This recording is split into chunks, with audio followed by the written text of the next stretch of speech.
আর এই ভিডিওটা, এই লাইভটা শেয়ার করে দেন, প্রত্যেকের কাছে শেয়ার করে দেন দুটোই।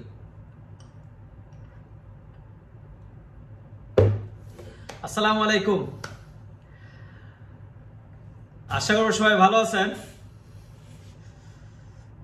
আমার এই লাইভটা যারাই দেখতেছেন ইউটিউব এবং ফেসবুকে একসাথে ব্রডকাস্ট হচ্ছে, যারাই দেখতেছেন, আজকে আমাদের বিষয় হচ্ছে আমাদের tournament, BD expert championship tournament নিয়ে কিছু প্রশ্ন। আমি সন্ধ্যার দিকে একটা ভিডিও আপলোড করছি। সে ভিডিওর নিচে অনেকে বিভিন্ন ধরনের কমেন্ট করছেন, যেগুলো আমার মনে হচ্ছে যে আমি আপনাদের সাথে সরাসরি কথা বলবো। প্রশ্নগুলো যেহেতু প্রশ্নের উত্তরগুলো আমার যেহেতু জানা, অথবা আমি আপনাদের সাথে শেয়ার করব বিষয়গুলো। প্রথম যে বিষয়টা, আপনারা জানেন যে বিডি এক্সপার্ট চ্যাম্পিয়নশিপ আমরা যখন প্রেস কনফারেন্স করি, আমরা অ্যানাউন্স করেছিলাম যে আমরা মাত্র 12টা টিম নিয়ে এই টুর্নামেন্টটা শুরু এবং শেষ করব ইনশাল্লাহ। কিন্তু আমরা প্রেস কনফারেন্স করার পরে এত পরিমাণে অনলাইনে রেসপন্স আসছে যে আমাদেরকে দ্বিতীয় দিন বাধ্য হয়ে রেজিস্ট্রেশনটা অফ করে দিতে হয়েছে, রেজিস্ট্রেশন লিস্টটা। কারণ হচ্ছে আমাদের থেকে 20 থেকে 25টা টিম অলরেডি রেজিস্টার করা শুরু করে দিয়েছেন।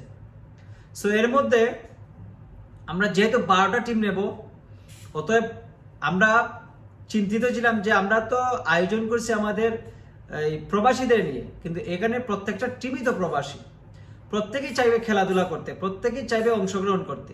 তারপরে আমাদের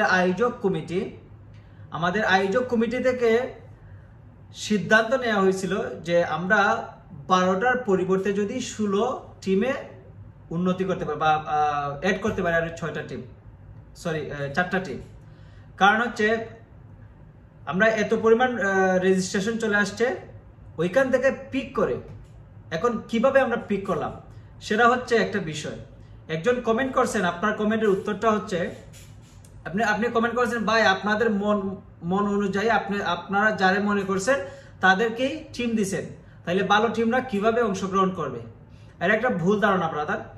এই বিষয়টা আপনি যদি বুঝতে চান, আপনার প্রশ্ন করা উচিত ছিল যে ভাইয়া আমরা তো টিম পেলাম না, আমরা তো ভালো টিম, কি করব এখন। দেখেন আমরা যেটা নিয়েছি, প্রথম যে 12টা টিম আমাদের লিস্টেড করার কথা ছিল, আমরা 1, 2, 3, 4 মানে প্রথমে যারা করছে, দ্বিতীয়তে, তৃতীয়তে, চতুর্থ, পঞ্চম, ষষ্ঠ এভাবে যারা করছে, আমরা এই 12টা টিম অ্যাকসেপ্ট করছে, মানে রেজিস্টার করছি। এরপরে আরো যে আমাদের তো প্রায় 25টা টিমের মতো রেজিস্টার হয়ে গেল। সেই 25টা টিমকেই আমরা তো নিতে পারতেছি না। আমাদের পরবর্তীতে ডিসিশন হলো বা আমরা সিদ্ধান্ত নিলাম যে আমরা 16টা টিম দিয়ে করব। এই 16টা টিম দিয়ে যদি করি, ওইখান থেকেও আমরা সিরিয়াল অনুযায়ী 18টা না 19টা টিম আমরা রাখছি লিস্টে, যে ওইখান থেকে যে শৃঙ্খলা ভঙ্গ করবে এই বিভিন্ন কারণে বা হিস্ট্রি দেখে আমরা ওইখান থেকে কয়েকটা টিম বাদ দিব এবং 16টা টিম রাখবো। সো ওইখানে প্রাথমিক যে শর্তগুলো দেওয়া হয়েছিল,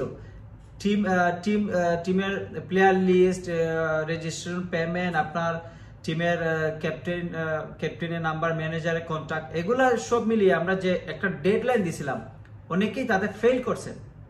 সো ফেল করার কারণে আমরা আপনাদেরকে নিতে পারি নাই। এখন আপনারা যদি অনলাইনে এসে আমাদের বলেন ভাইয়া আপনারা মন অনুযায়ী দিচ্ছেন টিম, যারা খারাপ খেলে যাতে আপনারা করতে পারেন, সেখানে তো খারাপ ভালো, আমরা তো চাই ভালো ভালো টিমগুলোই খেলুক, এটা আমাদের উদ্দেশ্যই তো। এটা প্রবাসে যারা ভালো খেলে তারাই তো টুর্নামেন্ট খেলবে, যারা সোশ্যাল, যারা একদম মাঝে মধ্যে খেলে, ওদেরকে তো টুর্নামেন্টে রাখার প্রয়োজন নাই। আমরা হিস্ট্রিও দেখছি টিমগুলা। তো এই বিষয়টা হচ্ছে দেখেন, দুঃখিত আমি একটা বিষয় চেক করব। এমডি ইকবাল, যারা আমাকে ইউটিউবে অথবা ফেসবুকে খুঁজে পান না, এমডি ইকবাল হুসাইন আমার নাম সার্চ করলেই পেয়ে যাবেন। সো আমার নাম সার্চ করলে আপনারা কষ্ট করে ইউটিউবে সাবস্ক্রাইব করে রাখবেন, যাতে যারা মালয়েশিয়াতে আছেন, ক্রিকেট খেলতেছেন এবং বিডি এক্সপার্ট চ্যাম্পিয়নশিপে অংশগ্রহণ করতেছেন অথবা নেক্সট সিজনে অংশগ্রহণ করার চিন্তা করতেছেন, তাদের উপকারে আসবে। আর আমাদের খেলার ডেট ভেন্যু এগুলো আপনারা জেনে গেলেন।